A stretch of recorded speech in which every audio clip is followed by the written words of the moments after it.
If she dies out here, no one will notice. He said it without looking at me. Just kept his eyes on the highway ahead, one hand on the wheel, the other tapping the turn signal like he had all the time in the world. I didn't say anything back. Not then. My mouth went dry, my palms cold. Somewhere inside my chest, something collapsed quietly, like a shelf breaking in an empty pantry. The desert stretched on both sides, flat and burnt and merciless. Arizona sun had no kindness, just heat and silence. Brandon didn't turn his head once. He always had that calm voice, even when he was little. When he lied, when he stole, when he broke things and blamed the wind. I used to think it was charm. Now I knew better. I mean, he said casually, this road's barely used anymore. You'd think they'd shut it down completely. Nothing but sand and dead bushes for miles. I glanced at the speedometer. 65. Not slow enough to feel safe. Not fast enough to be a mistake. He knew exactly what he was doing. I was wearing my old cardigan, the blue one with the missing button. I'd put it on out of habit, not thinking it would be the only thing between me and the wind if he opened the door. Funny, the things you notice when you think someone might kill you. The silence stretched until I thought it would tear me open. He reached into the glove box and pulled out a granola bar. Want one? I shook my head. My throat was still locked. He ate it in 2 bites. You know, Tracy says you've been confused lately, forgetting things, repeating questions. That wasn't true. Not completely. You're almost 80, Ma. It's natural. I turned my head to the window. The heat shimmered over the road like a fever dream. There wasn't a single car in sight. Not behind. Not ahead. I didn't ask where we were going. He'd said clinic, but hadn't told me which one. I'd gotten in the car like always. Because when it's your child asking, you don't demand details. You don't imagine betrayal. You say yes. You button your sweater. You take your purse and climb in. Now I understood the mistake. Brandon cleared his throat. Thing is, if something happened out here, it might take days before someone finds out. That's the crazy part. People just disappear. That was the moment I realized. He was testing how much I understood. He wanted to see if I'd react, if I'd panic. He was studying me like he did his clients, watching for signs of weakness. He'd always been good at finding the soft spots in people. He just never thought I'd stop being soft. We passed a faded mile marker. I stared at it like it might be the last thing I saw. Then, flashing lights. At first, I thought it was a mirage. The heat made everything blur. But no, behind us, unmistakably, a patrol car. The siren wasn't on, but the lights danced like a second sun. Brandon cursed under his breath. I said nothing, just watched his knuckles tighten on the wheel. He didn't stop right away. Took another half-mile before pulling onto the shoulder. Rolled the window down halfway, the way guilty people do when they want to act normal. The officer approached slowly. Sunglasses, neutral tone. Afternoon, sir. License and registration? Brandon handed them over, feigning calm. Was I speeding? Not exactly, the officer said, then turned to me. Ma'am, are you okay? His voice was too pointed, not casual, not routine. I turned to him, met his eyes. Something in my face made him pause. Ma'am, he repeated, slower this time. Can you tell me your name? I nodded. Miriam Royals. And where are you headed today? I opened my mouth. Nothing came out at first. Then, he said if I died out here, no one would notice. The words came out so quietly I wasn't sure the officer heard, but his expression shifted. Slightly. Just enough. I see, he said. He straightened, looked at Brandon again. "Sir, I'm going to ask you to step out of the vehicle." Brandon laughed, short and sharp. "For what?" "For a conversation." I watched as the officer gestured to the side of the road. Brandon hesitated, then got out, slamming the door harder than needed. They spoke where I couldn't hear. I sat frozen, heart steady now, too steady, like it wasn't mine. Another patrol car arrived. A younger officer walked up to me gently. "Ma'am, can you tell me if anyone forced you into this car today?" "No." "But you didn't know where you were going?" I nodded. "And you felt unsafe?" I looked at him. My voice was clear this time. "Yes." He nodded, then asked if I wanted to step out and sit in their vehicle while they sorted things. That's how I found myself on the side of an empty Arizona highway, watching my son speak to the police. Calm at first, then louder. Hands moving. Face red. They say that after a certain age, women disappear. But I didn't disappear today. I was found. They didn't arrest him. Not yet. The first officer, the older one, came back to the car and told me I wasn't in any immediate danger, that they'd be asking more questions, that a detective would follow up. He said it kindly, gently, like someone talking to a woman made of paper. "Do you have somewhere to go right now?" he asked. I nodded. "Home." "Would you like a ride?" I glanced over at Brandon. He was leaning against the patrol car now, arms crossed, sunglasses back on, mouth tight. A stranger I gave birth to.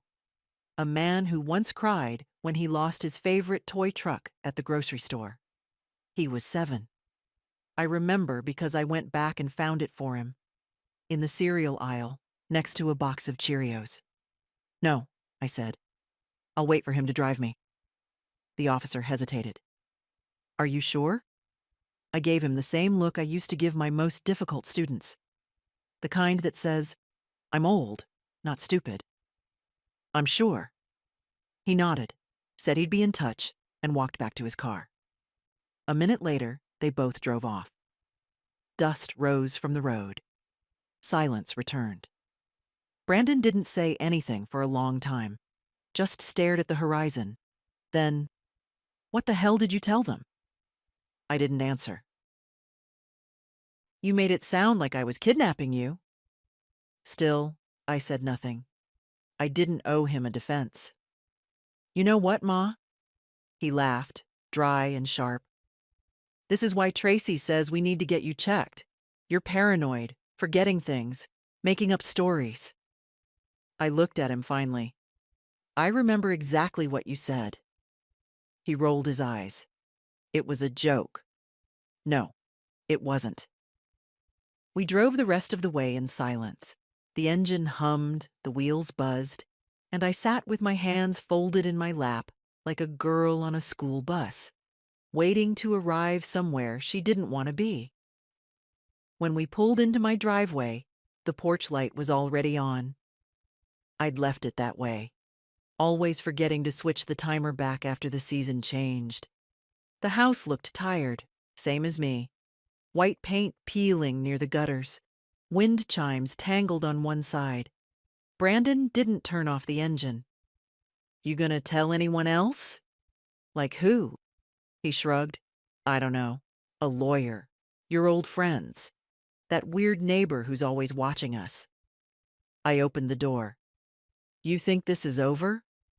He didn't reply. I stepped out and closed the door. The car idled a few seconds longer, then backed out fast and disappeared down the street. Inside the house, the air smelled like lavender and dust. I left the lights off. Just stood there in the dark, shoes still on, cardigan slipping off one shoulder. The silence wasn't comforting tonight. It pressed. I walked to the kitchen, poured water into the kettle. My hands shook slightly, but not from fear. From the weight of everything I hadn't let myself feel while I was in that car. The kettle boiled. I made tea, sat at the table. The clock ticked. I replayed the words in my head over and over. If she dies out here, no one will notice.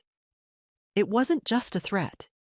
It was a truth he believed, and that was worse. I took a sip of tea.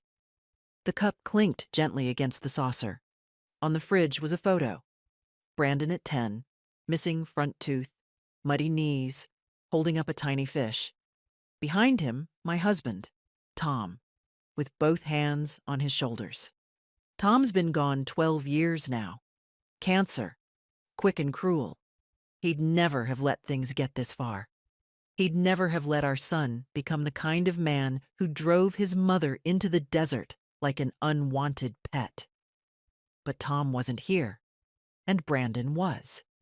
And now I had to decide, speak or stay silent and wait for the next time.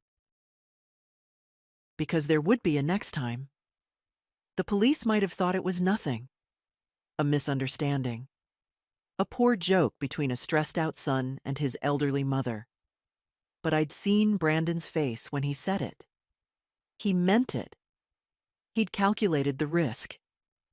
He'd weighed how long it would take for someone to miss me. I finished my tea, set the cup down. Then I got up and walked to the living room. Opened the small filing cabinet near the bookshelf. Inside were documents. Property deed, insurance papers, my will. I added a note to the top of the stack, dated it. If anything happens to me, look at Brandon first. Simple. No drama, just facts. Then I called Marla, my neighbor. The weird one Brandon always rolled his eyes about. Retired nurse, lived 2 houses down. Always noticed when I didn't take in the mail. She picked up after 2 rings. "Hey there, stranger," she said. "You all right?" "No," I replied. "But I will be." Marla showed up 20 minutes later, still in her gardening gloves. I didn't bother turning on the porch light. The moon was enough.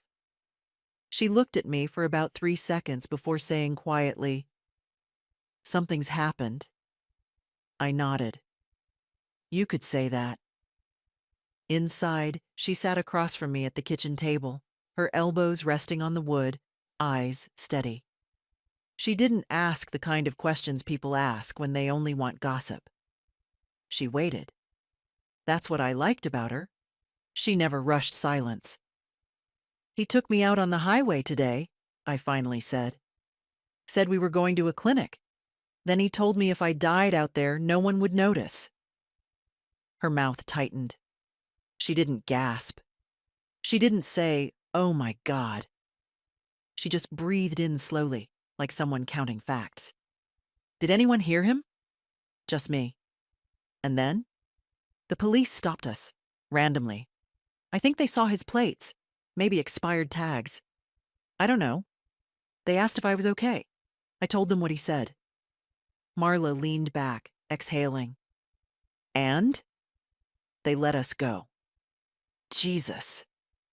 He laughed, drove me home. Said it was a joke. Marla reached over and put her gloved hand on mine. "You know it wasn't." "I know." We sat in silence again, the kind that hums with everything unspoken. Outside, a night train moaned somewhere beyond the desert hills. The kettle whistled. I poured her tea. "Tracy?"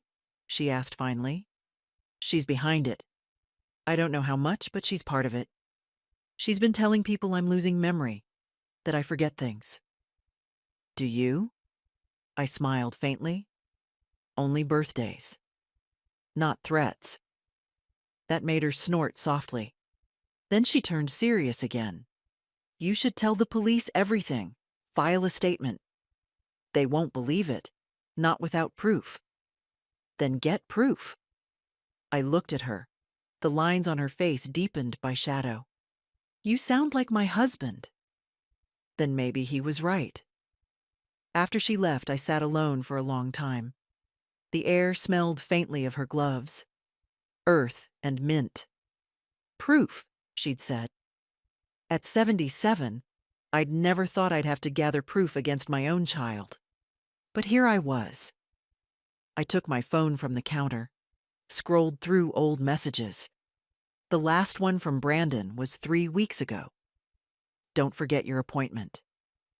Tracy says you mixed up your meds again. Another lie. I scrolled further. Bank alerts, a few grocery deliveries, insurance mail. All automatic. My world had shrunk to lists and reminders. That's what happens when you start letting other people organize your life. They stop asking what you want. It was close to midnight when I opened the hallway closet and pulled out the small safe box Tom had bought years ago. Inside were his old ledgers, our marriage certificate, and a black notebook. The kind you keep receipts in. I'd started writing things there months ago. Dates, names, small moments that felt wrong but too petty to mention aloud. Now I saw how they connected. May 12th. Tracy suggested I let her refill my pills so I don't mix them. June 3rd. Brandon took over the car insurance to simplify things. July 8th. Bank card declined. Brandon fixed it. August 19th. I found 2 missing checks from my book. Bank error, he said. And today's date, already waiting for me to finish the sentence. September 2nd. He said if I die here, no one will notice. I closed the notebook and put it back in the safe. For a long while, I listened to the quiet house. Refrigerator hum, pipes ticking. You start hearing your own heartbeat at my age when nights get too silent. And that heartbeat sounded calm, not fearful, just steady. In the morning, I drove to the police station myself. The same officer from yesterday was there, the one who'd called me ma'am like I was a ghost. His nameplate said P. Gallagher. He looked up when I entered. Mrs. Royals? Yes. He rose halfway from his chair. Are you all right? I am, but I need to file a report. He motioned for me to sit. I told him everything again, in order. The clinic, the highway, the words. He kept writing, occasionally nodding. When I finished, he said quietly, You did the right thing coming in. Will anything happen to him? We'll have to investigate first. Did he ever hurt you physically? No, not yet. He hesitated, pen hovering. Do you believe he plans to? I met his eyes. I believe he's waiting for the right moment. He didn't write that down, just tapped the pen once and said, We'll start by checking his record. When I left the station, the sun was brutal again, the kind of heat that bleaches color out of everything. I sat in the car, engine off, and felt something like relief. Not because I was safe, but because I'd finally spoken. Before driving home, I stopped by the pharmacy. The young pharmacist looked startled when I asked for copies of my prescriptions. Is something wrong, Mrs. Royals? No, I said, not anymore. The first time I met Tracy, she brought lemon bars. That's her way of saying she's harmless, Marla said later. You should have been more worried. It was 6 months ago. Brandon had called ahead, said he was bringing someone. I remember I'd set out the good plates, wiped the picture frames, old habits. You grow up in a house where Sunday dinners mattered, and you never quite shake the need to straighten things before company arrives. Tracy came in all bright smiles and soft perfume, the kind that smells expensive without being obvious. She kissed the air next to my cheek and told me I had such a sweet little home. She was in her early 30s, maybe 32, blonde in that always fresh kind of way. Not a hair out of place, not a smudge on her flats. Her eyes flicked around my living room like a real estate agent taking mental notes. I hope you like lemon, she said, handing me a small plastic container. I bake when I'm nervous. I didn't know you were nervous, I replied. She laughed. Of course I am. Brandon talks about you all the time. That was the first lie. We had tea. She complimented the china, asked about the roses in the yard, said I looked so young for my age. Flatterers always overreach. I was 77 then, with knees that cracked when I stood and hands that couldn't open pickle jars anymore. I didn't need to be told lies about youth. When they left that evening, Brandon kissed my forehead and told me he was glad I liked her. I didn't say I hadn't said that. I just smiled. That's how it started. Then came the small changes. Tracy started coming around more often, dropping off meals, offering to help around the house. She said it was just to be kind, that she loved old people, which frankly is a phrase I've never trusted. You love a person, not a category. She began suggesting things, gently at first. Have you considered switching your blood pressure meds? I know a doctor who specializes in geriatric cases. You really shouldn't drive alone anymore. The sun out here is brutal. Brandon worries about you. We both do. Then she brought in a pill organizer, just so nothing gets mixed up. That was the second lie, because I hadn't mixed anything up, but I let it happen. That's the truth. I let her arrange the bottles, let her put her little handwritten stickers on each section. Morning, white, evening, blue. I even thanked her.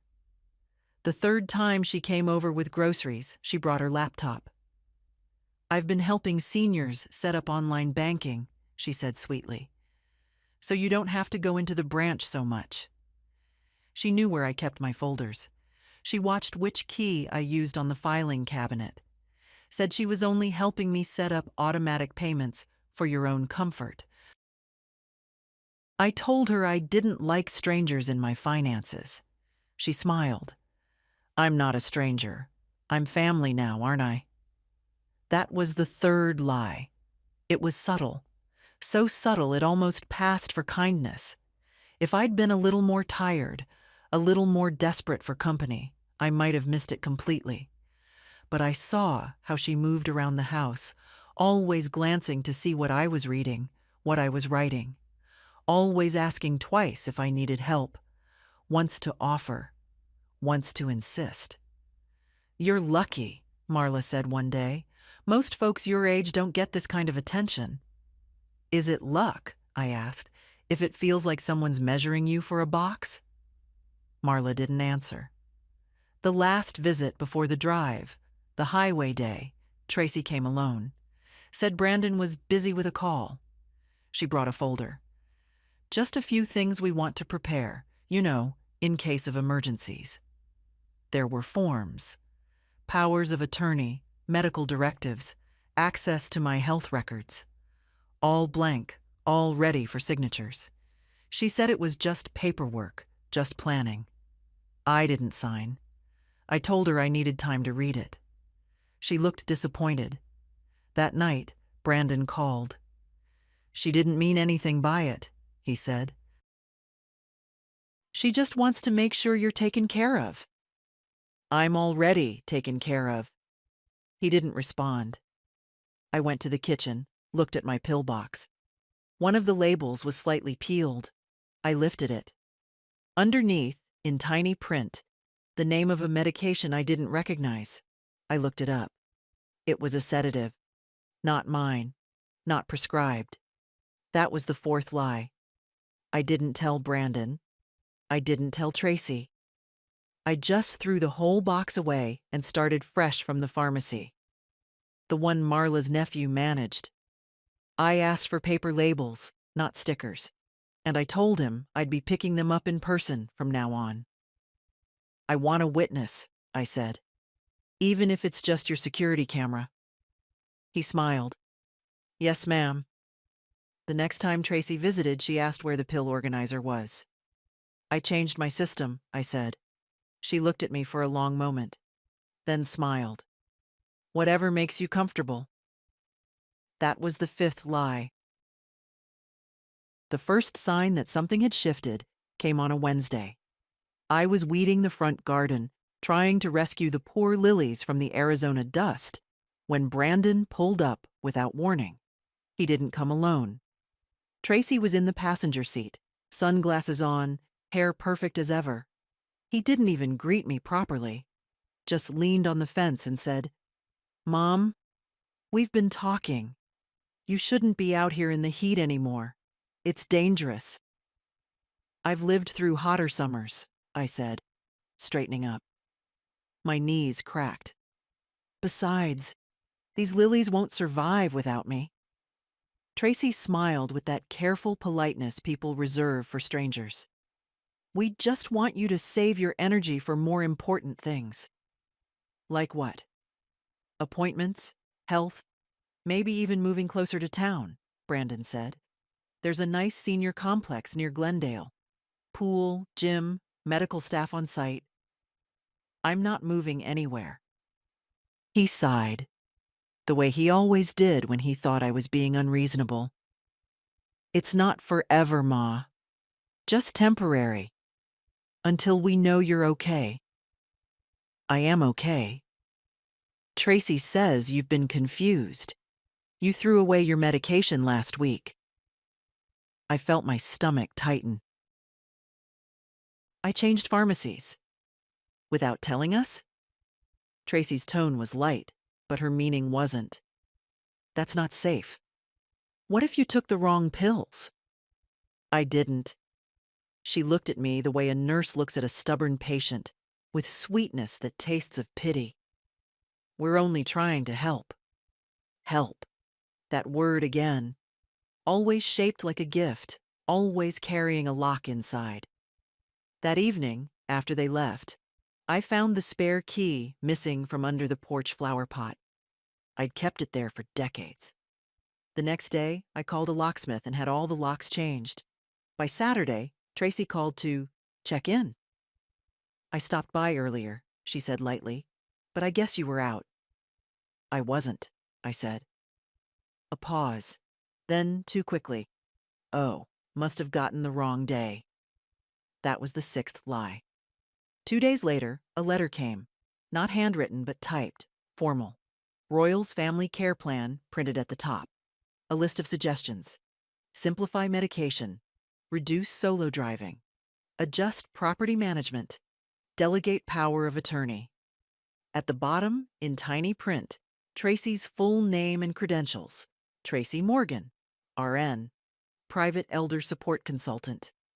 I didn't know she had a title, or that she used it like a weapon.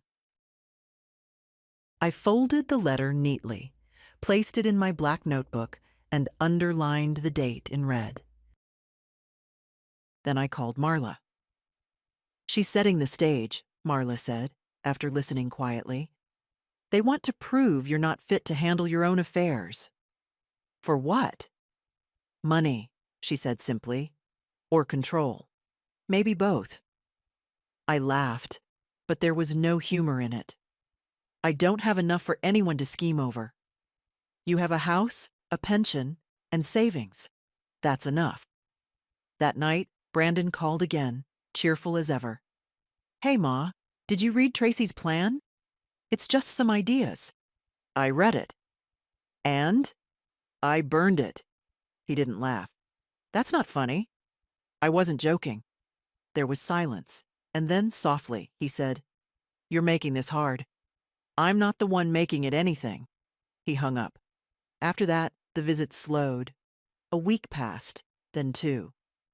I started to think maybe the storm had blown over, but people like Tracy don't vanish. They regroup. The next time she appeared, it was a Sunday afternoon. She came alone, carrying a grocery bag, smiling too much.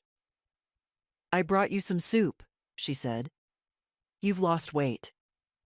"Soup from where?" "I made it myself." "I'll eat later," I said, taking the bag and setting it on the counter unopened. She walked through my house like she owned the air. "You know, Brandon worries you're lonely." "I'm fine. I could stop by more often." No, thank you. She turned to me, the smile fading just a little. You don't have to be afraid, Miriam. I'm not afraid. You should be, she said softly, then smiled again, as if the words hadn't come out at all. When she left, I threw the soup away, didn't even open the lid. The smell of it made my stomach turn. That night, I locked every window, closed every curtain, slept with the lamp on, not because I feared shadows, but because I wanted to see clearly when the next lie came through the door. It started small. One missing pill. I'd counted them out of habit that morning. The white ones, the ones that keep my heart from dancing to its own dangerous rhythm. 90 tablets in the bottle when I'd filled the prescription. Last Thursday. Today there were 83, 7 gone. I checked the bathroom sink, the kitchen table, the trash. Nothing. I hadn't dropped them. I never left bottles open. I've lived long enough to know that carelessness is a luxury for the young. When I called the pharmacy, the clerk pulled up my record. You refilled early last month too, he said. No, I didn't. It says right here, Mrs. Royals, August 11th, picked up by authorized proxy. My stomach dropped. By who? He hesitated. By your daughter. I don't have a daughter. Silence. Oh, he said finally. Then maybe it was someone else on file? Could you check the signature? A pause, then a quiet, careful voice. It says T. Morgan. Tracy. Can you print me a copy of that authorization? Of course, ma'am. Do you want to pick it up or have it mailed? I'll come in myself. When I hung up, I stood in the kitchen staring at the phone. For a moment, I thought about calling Brandon. Then I remembered the way he said, "You're making this hard." No, I wasn't calling him. I was done asking permission to exist. I drove straight to the pharmacy. The young pharmacist, a polite man with kind eyes, printed the copy and slid it across the counter. You might want to talk to your doctor about this, he said softly. I folded the paper neatly into my purse. I will. On the way out, I stopped by the blood pressure machine near the door. Not because I needed it, but because I wanted to sit for a moment. Think. Someone had used my name, my records, my prescriptions. Someone wanted control over what went into my body. That wasn't care. That was a cage. When I got home, I checked everything. Every bottle, every drawer, every scrap of paper. In the medicine cabinet, I found an unfamiliar orange bottle pushed behind the mouthwash. The label had my name. But the medication wasn't mine. Lorazepam, a strong tranquilizer. Unprescribed. That was the 7th lie. I put it on the counter. Watched it gleam under the kitchen light. Then I heard a car door slam outside. I froze. It was Brandon. No warning, as usual. He came in calling, "Ma? You home?" Like it was still his house. He walked into the kitchen and saw the bottle. For a moment, just one, he flinched. The tiniest flicker of panic. "Where'd you get that?" he asked. "You tell me." He frowned. "Must be a mix-up. Pharmacy error." "Again?" He didn't answer, just moved toward it like he meant to take it. I picked it up first. "I'll keep this," I said. "Ma, come on." "Don't." He looked at me the way a son shouldn't look at his mother. Calculating, impatient. "You're starting to sound paranoid." "Better paranoid than dead." That stopped him. He took a step back, hands raised. "No one's trying to hurt you." "Then why is Tracy signing for my prescriptions?" He blinked. "What?" "Pharmacy gave me the record. Her signature's on it." He opened his mouth, then shut it. That was all the confirmation I needed. "I'll be calling my doctor tomorrow," I said. "You don't need to worry about my health anymore." His voice was quiet when he finally spoke. You're making mistakes, Ma. Big ones. I've made plenty, but not this one. He turned for the door. You should rest. I'm done restin'. He hesitated in the doorway, then muttered, Tracy was right, and left. When the car disappeared, I locked the door, leaned against it, and laughed. Not because anything was funny, but because something in me had finally cracked open. It wasn't fear that came out. It was air. Clear, cold air. Freedom. I sat at the table again and wrote another line in my black notebook. September 14th. Found unauthorized medication in cabinet. Confirmed pharmacy forgery. Brandon involved. Then I took a photograph of the bottle and the paper, sent them to my email. Evidence for later. That night, I didn't sleep much. Every creak in the house sounded like footsteps. Every car on the street felt like a warning.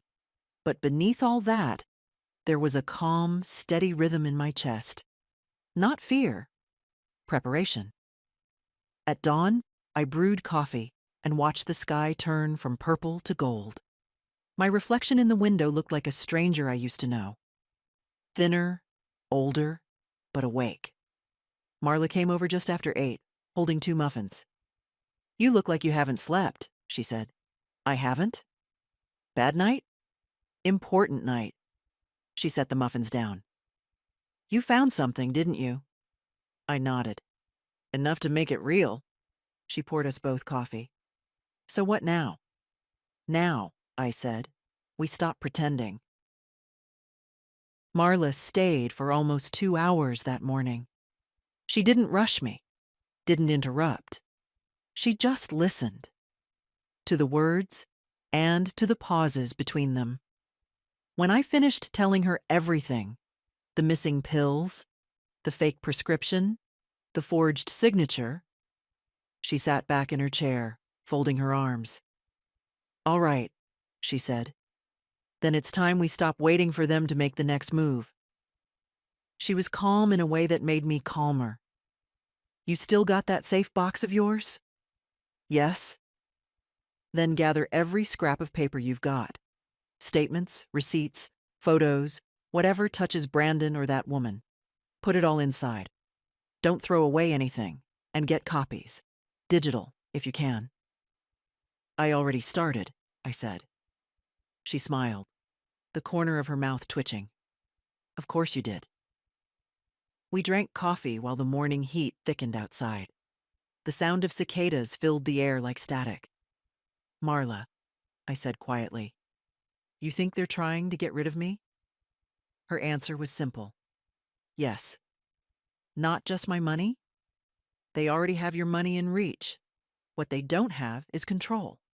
That's what they want. I stared at the coffee in my cup.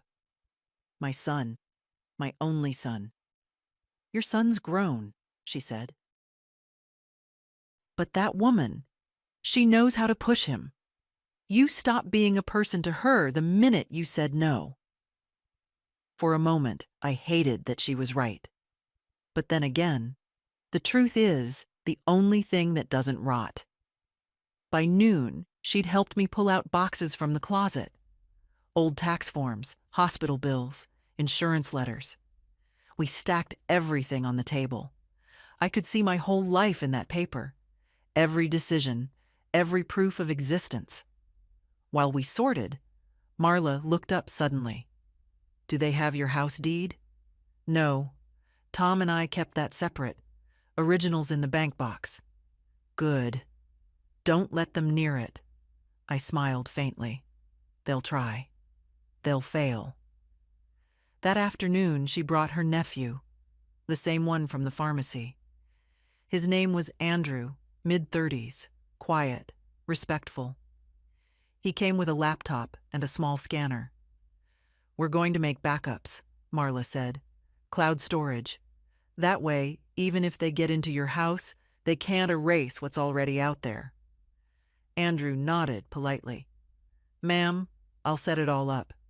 You'll have copies of every file, locked behind a password only you know. Thank you, I said. He smiled.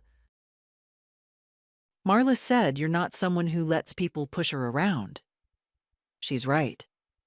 For the next hour, the small house hummed with the soft buzz of scanning. Paper in, paper out. I labeled every file myself.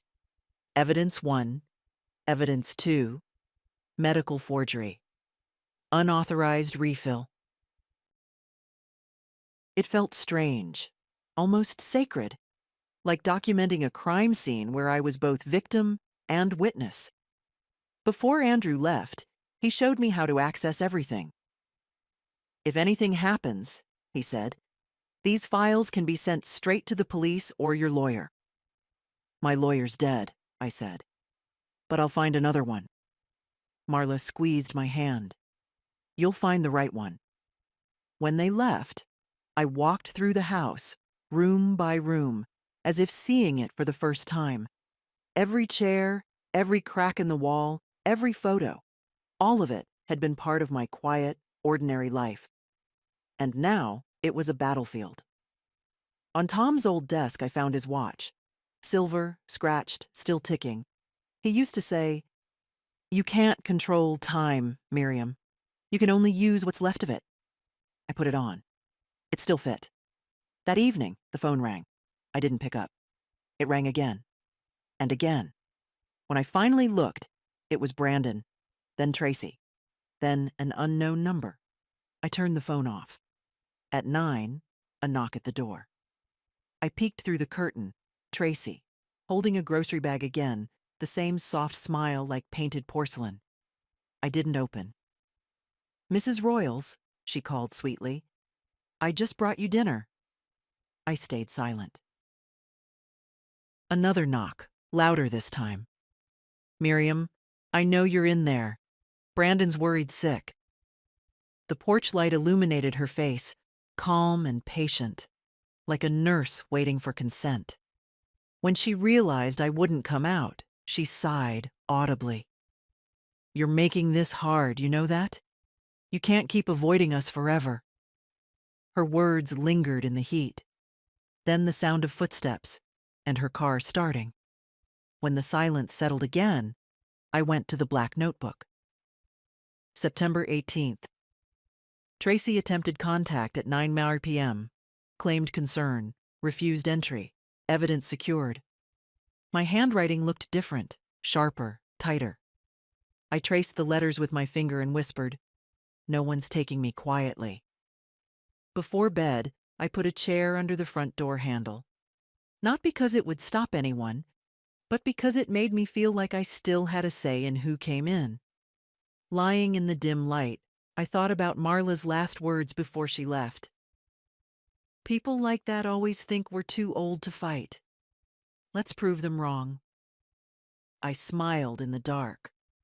For the first time in months, I slept without waking. She let herself in. I knew she would, eventually.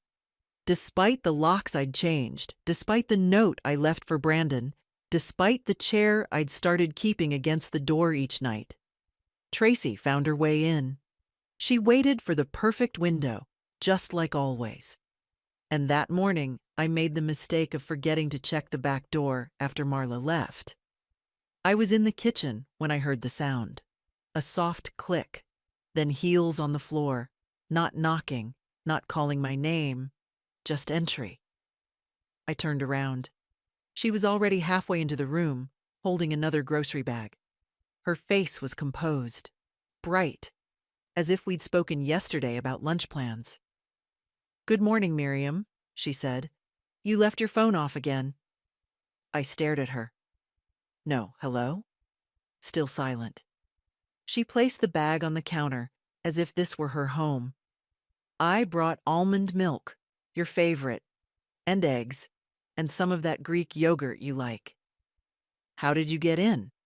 She looked up, surprised by the question. "Brandon had a spare. He worries when you don't answer." "You shouldn't be here." She smiled. "Come on now. Let's not pretend you don't need the help." "Everyone slips sometimes." "I didn't slip." Tracy walked toward the fridge, casually opening it. It's hot out. You really shouldn't be out of bed much. Your circulation's already. I stepped between her and the fridge door. I said, you shouldn't be here. That smile again, brittle around the edges. I'm trying to keep you safe. You forged my name at the pharmacy. That stopped her, for half a breath. Then, that was a misunderstanding. Brandon thought, you signed my name, picked up sedatives I wasn't prescribed, put them in my cabinet. She tilted her head. Maybe you forgot. No, I said calmly. I didn't. I documented everything.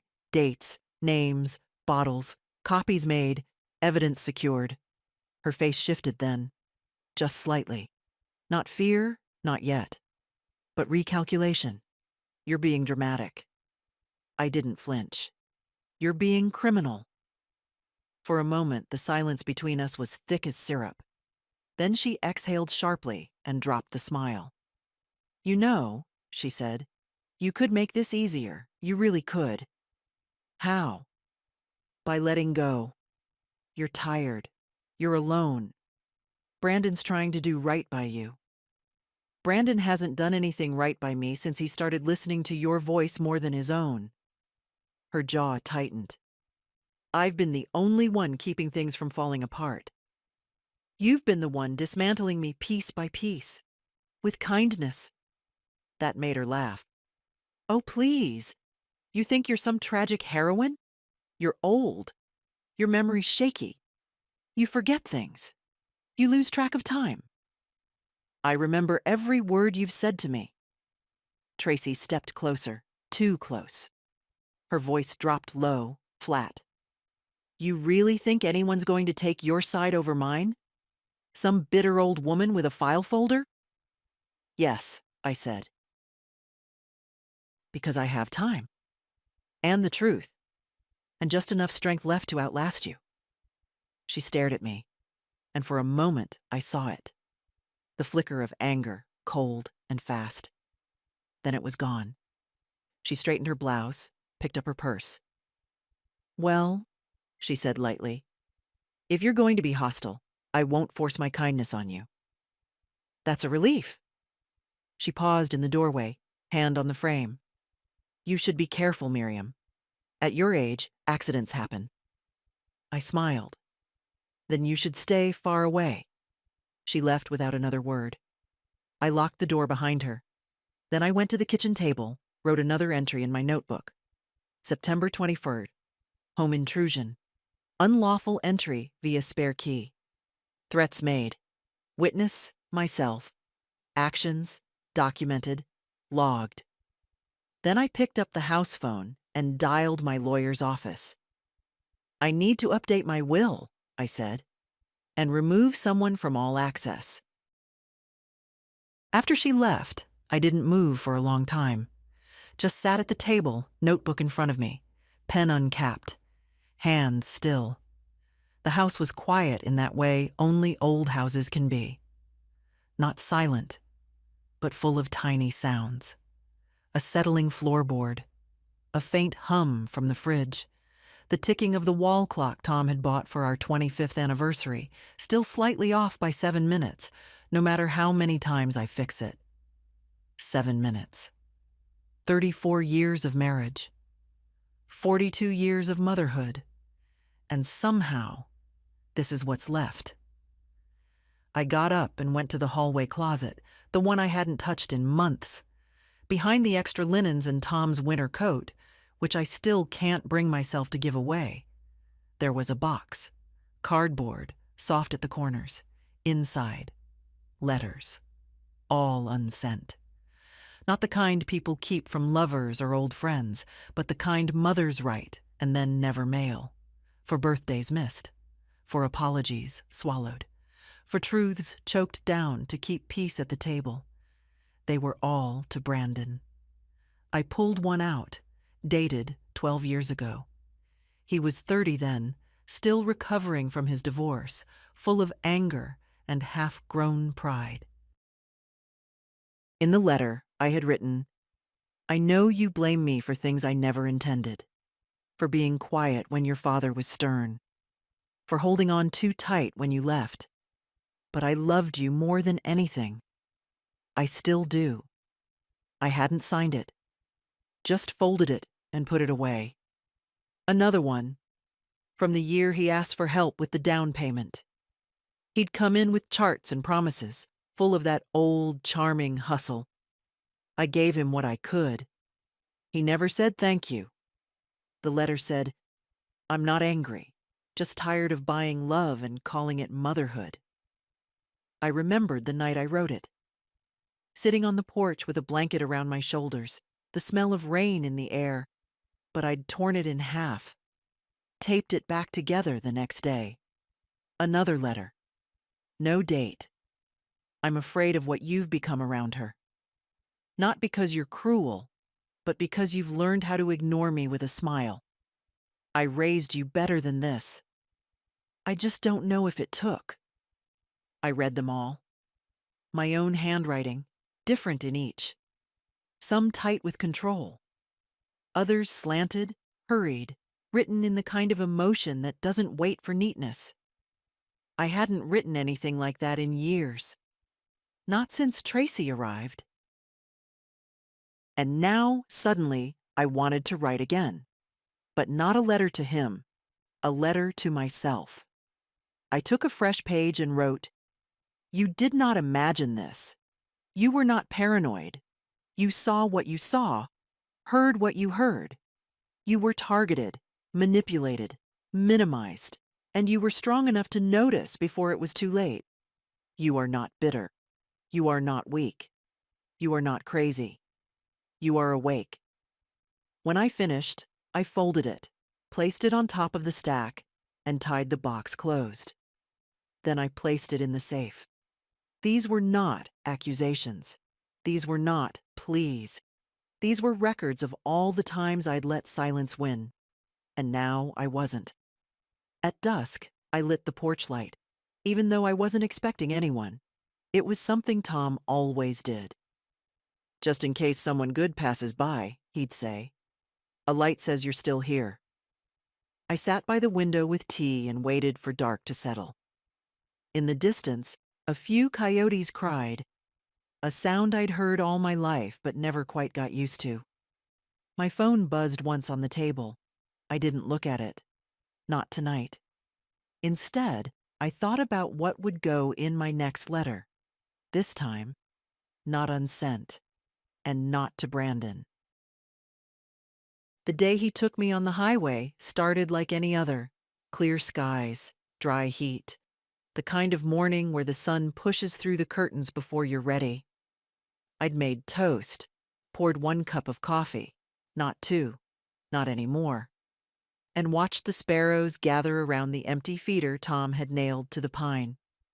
At 9:07, Brandon called. Morning, Ma. Tracy made an appointment for you. Just a checkup, routine stuff. I'll pick you up at 10. That was the first I heard of any appointment. Which clinic? Same one as last time, he said quickly. You'll like this doctor. He specializes in memory care. I'm not seeing a memory doctor. It's just to rule things out. Come on, don't make this difficult. I didn't argue, not because I agreed, but because I needed to see him, face to face. There are things you can't measure over the phone. Tension, hesitation, lies between words. At 9:58, he pulled into the driveway. I didn't recognize the car. A rental, newer, cleaner, unfamiliar. Not his usual dusty sedan with the broken air vent. He stepped out wearing sunglasses, holding a bottle of water, smiling just enough. You ready? I nodded. He took my purse, without asking, and placed it gently in the back seat. Not the front, not next to me. That was the second thing. The third came 10 minutes into the drive. We weren't heading toward the clinic. We'd taken a different road, longer, quieter, stretched through parts of the desert where gas stations die and don't get replaced. I watched the signs change. Fewer exits, more sand, vultures circling farther out. I said nothing, because sometimes silence tells you more than questions ever will. He didn't explain the detour, just turned up the air conditioning and made small talk. How hot it's been, how expensive groceries are, how Tracy's thinking about going back to school. None of it meant anything. Then, without looking at me, he said, "If she dies out here, no one will notice." Just like that. No build-up, no humor, no softness. I didn't flinch. I didn't speak. I just stared straight ahead, hands folded in my lap like I was back in church, listening to a sermon meant for someone else. He said it like it was a fact, not a threat. Like weather. Like gravity. And maybe that's what he believed, that age makes you forgettable, that the world's too loud to care about one old woman. We drove another 3 miles, then another. No music, no words. Then the lights appeared in the rearview mirror, flashing red and blue, small against the horizon, then closer, impossibly close. He swore under his breath. I kept still. The officer pulled us over just past mile marker 192. Nothing but dust and brittle weeds for miles. I remember the number because I thought, if this is where I die, at least someone will know where it happened. The officer approached, calm but firm. Asked for license, registration, the usual. Then he looked at me. "Ma'am, are you okay?" That question, so simple, so loaded, caught me off guard. Not because I didn't know the answer, but because no one had asked it in months. Not, "Do you need groceries?" or "Did you take your pills?" but "Are you okay?" as a person. I nodded, then shook my head, then said, "He said if I die out here, no one will notice." I hadn't planned to speak. The words just came, and something in the officer's eyes changed. The way a man shifts when he realizes the story isn't what he thought it was. Brandon got out of the car when asked. He argued, he gestured. He tried charm, then irritation, then calm again. They didn't arrest him. They just asked questions, took notes, let us go. He was quiet on the way back, didn't explain, didn't deny, just drove. And when we got home, I didn't cry, didn't scream. I sat in my chair, hands still folded, and realized that line, "No one will notice," wasn't just about location. It was about me. He thought I was gone already, erased, convenient. But I wasn't. And now I had names, details, a day, a place, a mile marker, a start. There was a second, a single, sharp second, just after he said it, when I thought, this might be it. We were on a stretch of highway where the road buckled slightly, where the desert pressed too close and the horizon looked like it might tip over and vanish. He had one hand on the wheel, the other on his thigh, fingers tapping. Calm, casual. If she dies out here, no one will notice. It wasn't just the words. It was the tone, like observation, like idle thought. The way someone might say, "This is a bad stretch of road," or "That cloud looks like a dog." I turned my head toward the window, but I didn't look at the view. I watched his reflection instead. In the glass. Slight. Blurred. But there. He didn't glance at me, didn't laugh, didn't take it back. That was when I knew. It wasn't a slip of the tongue. It was a weighing of consequences. A test balloon. And the world stayed quiet. No break, no swerve. Just 65 miles an hour and the sound of wind. It would have been so easy. The shoulder was narrow, gravel scattered, soft dip into nothingness. I imagined the scene. Headline on the local paper. Elderly woman suffers fatal accident on remote stretch of highway. No foul play suspected. A tragic misstep. A distracted son. A moment of grief. He'd cry, I'm sure. He always cried well, when needed. I thought of the chair he'd chosen for me in the car. Back seat, passenger side, no airbag, less visibility, easy to lean across and unbuckle, easy to forget. I'd asked nothing. He offered less. But what saved me, what always saves women like me, wasn't panic or luck. It was the years. You spend 7 decades watching how people move, how they circle what they want without saying it. You learn to read the weight of silence, the temperature of a room, the way kindness curdles just before it becomes something else. So I sat still, and I waited. He kept driving, talking, little things, weather, gas prices. You should sell the house, Ma. You'd be happier somewhere newer. He glanced at the rear view. You look tired. You made me tired. He didn't respond. I wanted to say so much more. That I knew what he was doing. That he'd broken something I can't describe.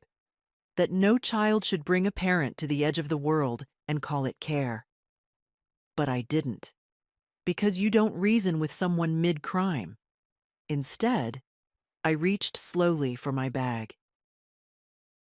I opened the zipper just enough. Felt for the small recorder I'd buried under tissues. Marla's idea. Cheap, but good battery life. She'd bought 2. One for me, one for her brother's divorce hearings.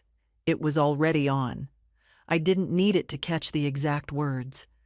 I just needed to catch his calm, the cold, the lack of anything. 32 minutes of driving, all of it documented. He didn't know. He pulled into a gas station somewhere near Sand Ridge, asked if I needed the restroom. I said no. He filled the tank in silence, didn't go inside, paid at the pump, got back in. Then the lights, red and blue, in the mirror. He flinched. I didn't. That moment, that tiny flinch, was everything I needed. Because it told me he knew he'd done something. Maybe not in action, but in thought, in plan. And now, someone else was watching. The officer stepped up, asked questions, looked at me like I was real. And when he asked if I was okay, I said what I hadn't planned to say. He said, "If I die out here, no one will notice." And that truth, spoken aloud, pulled the wheel back in my hands. I'd felt invisible for so long, I forgot that I could still be seen. They didn't arrest him that day, but they noticed him. That was enough for now. The next morning, I woke up before sunrise. The light was still thin, blue at the edges. I sat at the kitchen table, a cup of black coffee in front of me, the notebook open, the recorder beside it. I played it again, his voice, calm, unbothered, floating above the hum of the car. I let the words fill the room until they became part of the air. Then I turned it off. Marla came over at 7. "You didn't sleep," she said. "No." "You thinking?" "I'm remembering." She sat down, pulled her glasses from her pocket. "So what's next?" "I'm done reacting," I said. "Now I plan." She nodded. "Good." We made a list. Not of revenge, I'm too old for that kind of fire, but of protection. Proof. Clarity. Step 1, duplicate everything. Step 2, inform a lawyer, not the family one, a new name, unconnected. Step 3, meet the police again with evidence. Step 4, call my bank, lock access. Step 5, rewrite my will. I could almost hear Tom's voice in my head. Order first, anger later. At 8, I called the police station. Officer Gallagher answered, the same one who'd stopped us. "Mrs. Royals," he said, "we were about to reach out to you. I've reviewed your statement." "I have more," I told him. "A recording and proof of forged prescriptions." He was silent for a moment. Then, "Can you come in today?" "I'll bring copies." Marla insisted on driving me. I let her.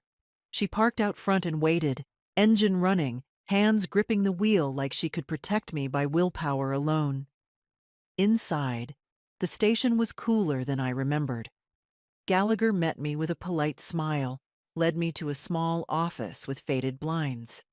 I laid the notebook, the recording, and the pharmacy paper on the table. He read everything slowly. When he reached the part about Tracy, he exhaled. You realize this could be considered attempted financial exploitation, possibly medical tampering. I realize, I said. He nodded. We'll need to interview your son. Do it properly, I said. Not gently. He'll lie if you give him space. Gallagher almost smiled. Understood. He asked if I was in immediate danger. No, I said. Not anymore. He doesn't know what I know. When we finished, he escorted me to the door. You've been through a lot, ma'am. I met his eyes. I'm still here. Back home, Marla made sandwiches neither of us ate. The house felt smaller now, but stronger, like it was on my side again. I called the bank next, told them to remove Brandon's co-access. The woman on the line hesitated. It appears your son made a recent withdrawal, she said. How recent? 2 days ago. How much? $6,000. The room tilted, then steadied. I took a slow breath. Understood, I said. Please freeze the account. By noon, I was at my lawyer's office, a woman named Judith Harris, mid-50s, sharp eyes, no patience for pleasantries. Marla had recommended her. What exactly do you want, Mrs. Royals? She asked. Protection, I said, and clarity. If I die tomorrow, everything goes to my grandson. Not to Brandon, not to her. Judith's pen scratched across the paper. Do you have proof of his actions? I brought it all. We went over every document, every forged note, every lie. When I finished, she looked at me differently, not as a client, but as a witness. You've built quite a case, she said. I've had time. Before I left, she asked, do you want to press charges now? Not yet, I said. Let him walk a little longer. He's used to walking free. Let him think I'm still quiet. Judith nodded. When you're ready, call me first. Outside, the heat hit like a wall. But it didn't feel suffocating anymore. It felt earned, like proof of survival. That evening, I cooked for the first time in weeks. Nothing fancy, just chicken and potatoes, enough for two. I ate one plate and packed the other into a container. I wrote Marla on the lid. The house was quiet. My body ached, but my mind was sharp. I'd done more in one day than I had in months. Before bed, I took Tom's photo from the mantel. I handled it, I whispered. The way you would have wanted. He smiled back, frozen in that old photograph. But I imagined his voice anyway. You didn't just handle it, Miriam. You took it back. I smiled too. Then I added one more note to my black book, the last line for the day, September 24th. They thought I'd fade quietly. Instead, I learned how to write my name in ink they can't erase. They called it a formal interview. Not a trial, not a charge. Just a quiet room with glass windows, 3 chairs, and a table too clean to feel safe. I wore my navy sweater, the one Tom liked, and brought nothing but the truth. Officer Gallagher met me at the door. You okay coming alone? He asked. I'm not alone, I said. I'm here with everything I know. He didn't argue. They'd already interviewed Brandon once. Separately. He'd played calm, they said. Cooperative, but thin on details. And when they mentioned the medication records, his hands had started to shake. Today was for my side. Official. Recorded. They offered me water. I declined. Gallagher sat to my left, a younger woman, uniform pressed to perfection, hair tied back, sat across. She introduced herself as Detective Morales, polite but not warm, the kind that doesn't flinch from ugly stories. "Mrs. Royals," she said, "this interview is being recorded. You are not under investigation. You are providing a statement related to potential criminal behavior by Brandon Royals and Tracy Morgan. Do you understand?" "I do." She pressed the recorder. The red light blinked. Then she said, "Please begin." And I did. I told them everything. No drama, no tears, just the facts. The pills, the forged signature, the drive, the voice recorder, the line on the highway, the way they crept in under the word help, the way they made care feel like confinement. I gave names, dates, times. I read aloud from my notebook. Let them hear the rhythm of each entry. Let them feel the weight of a woman who's been watching too long. When I described the highway, his voice saying if she dies out here, no one will notice. Morales leaned forward slightly, not a twitch of surprise, just a change in air. "Do you believe he intended to harm you?" "I believe he didn't care if I disappeared," I said. "And that's close enough." "Do you fear retaliation?" "I expect it," I said, "but I'm not afraid of it anymore." There was a long pause then, not uncomfortable, just full. Gallagher cleared his throat. "You mentioned in your written statement that you never signed power of attorney. That correct?" "Yes." "Yet he claimed to have medical authority over you during last year's checkup." "I never gave him that." "And Tracy?"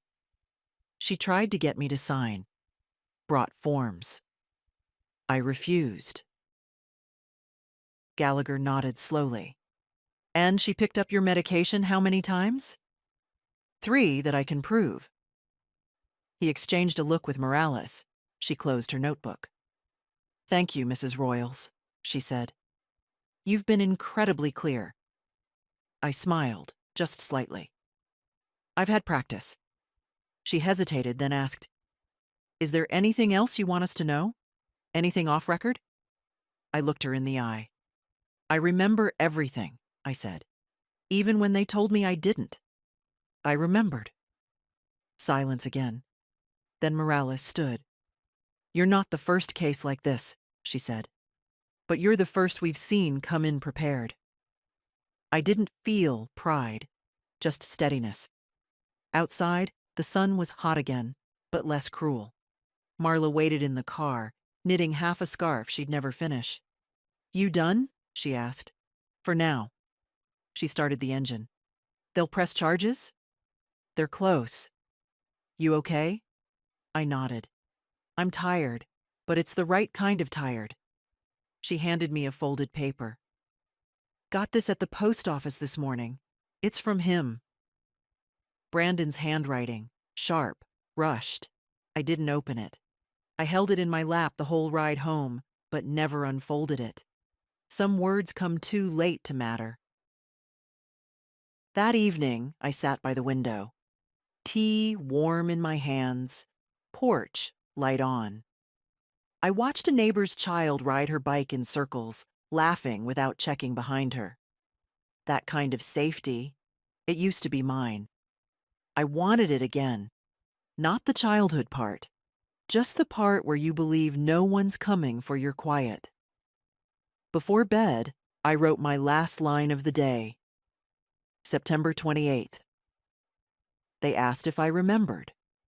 I do. I always did. I just finally said it loud enough for someone else to believe. They called a week later. Detective Morales, her voice steady but gentler this time. "Mrs. Royals, we've concluded the first phase of the investigation. We'll be pressing charges. 2 counts. Prescription fraud and attempted financial exploitation. We're adding a third if the DA agrees, attempted harm of a dependent elder." For a second, I didn't breathe. Then I said, So it's real now. It's real, she said. He won't be allowed near you during the process. We've issued a no-contact order. You'll be safe. Safe. It's a word people use like a bandage. Thin, temporary, polite. But for once, it landed. After I hung up, I sat in the living room, staring at the sunlight cutting through the curtains, dust drifting like slow snow. I thought of Tom again. How he used to say that sunlight tells the truth about everything if you let it in. I let it in. Marla came that afternoon with a pie and a grin. I heard, she said. Half the town will by tomorrow. I didn't do it for that. I know, she said, but still, good. We ate in silence for a while. She watched me the way a mother watches a newborn, proud, worried, reverent. What are you going to do now? She asked. I'm going to live in my house, water my lilies, read, bake when I feel like it. That's it? That's everything. The next day, a woman from Adult Protective Services came by. Younger than Morales, kinder than expected. She asked if I had family support. I do, I said. Her name's Marla. She smiled. I meant your son. I know, I said. I gave you the right answer. She wrote something down, nodded, and left me a business card. I placed it in my black notebook, where all the other truths live now. That evening, the phone rang again. Unknown number. I didn't answer. But later, curiosity made me check the voicemail. It was Brandon.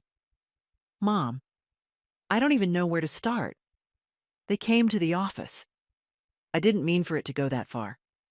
Tracy said it was just for organization. I thought we were helping. His voice cracked. Practiced or not, I couldn't tell. I'm sorry, he said finally. Please call me. I deleted it. I didn't hate him.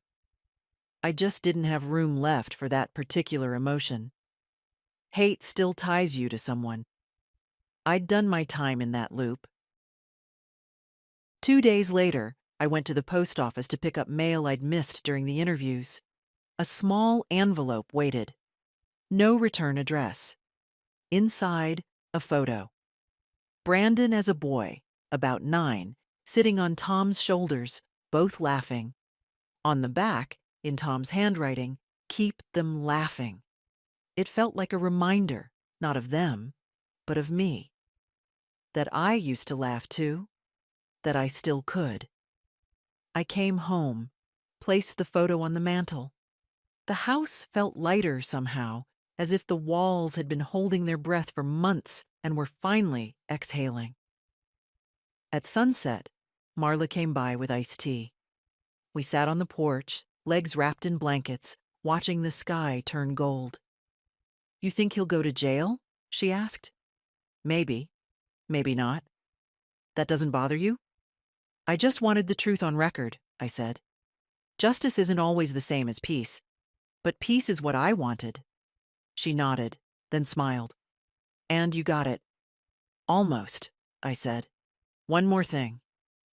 The next morning, I went back to Judith's office, my lawyer. She greeted me with that same professional calm. I'm here to finalize the documents, I said. She slid the folder across the desk. Your will. Updated, notarized, witnessed. I read through every line. My house, to my grandson. My savings, to charity. My belongings, left as they are. Brandon's name nowhere on the page. Judith asked quietly, You're sure? Yes, I said. This is what fairness looks like when it's late but still alive. She nodded and signed her part. Outside, the air smelled of rain, rare for October. I walked to my car slowly, the way you walk when there's nothing chasing you anymore. That night, I sat by the window again, porch light glowing softly, notebook open.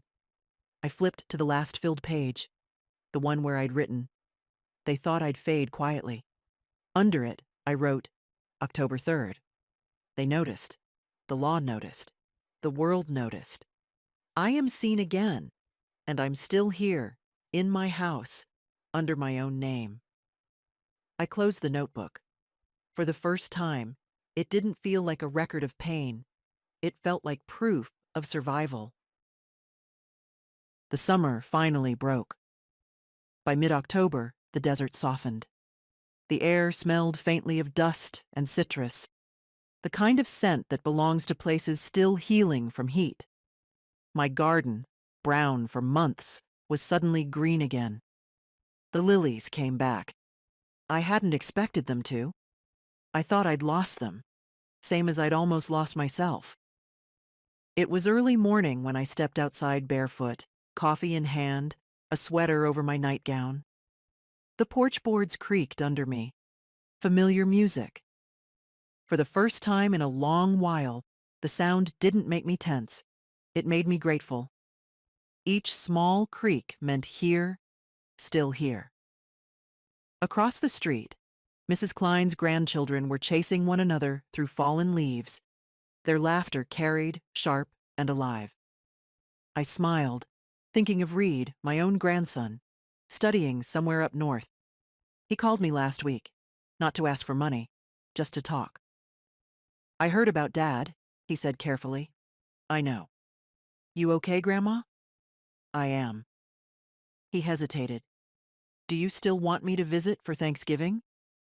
I want you to visit because you want to, not because you think I need supervision. He laughed softly. Then I'll come because I want to. After the call, I cried. Not because I was sad, because someone had finally spoken to me without agenda. That kind of kindness feels almost violent when you've lived too long without it. Now the days run simple. I wake with the sun, feed the birds, read the paper. Marla still drops by every other afternoon, pretending it's for tea, though it's really to check that I'm not bored.